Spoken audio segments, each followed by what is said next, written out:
वो देखो हमारी मदद आ गई, हमें ढूंढते ढूंढते यहाँ तक आ गए। हमें नहीं, तुम्हें। वो यहाँ पर आए हैं तो सिर्फ तुम्हें ढूंढना।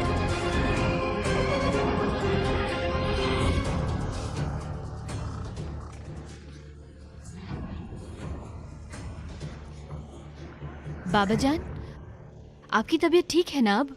मैं ठीक हूँ, फिक्र मत करो। तो ये साल कैसे गुजरे जैनब?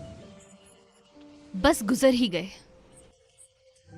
तुम्हें तुम्हारी ग्रेजुएशन के लिए बहुत मुबारक हो। शुक्रिया। तुम्हें कैसे पता चला? तुम कैसे जानते हो मेरी बेटी को? मैं जानता हूँ जुल्फिकार चचा,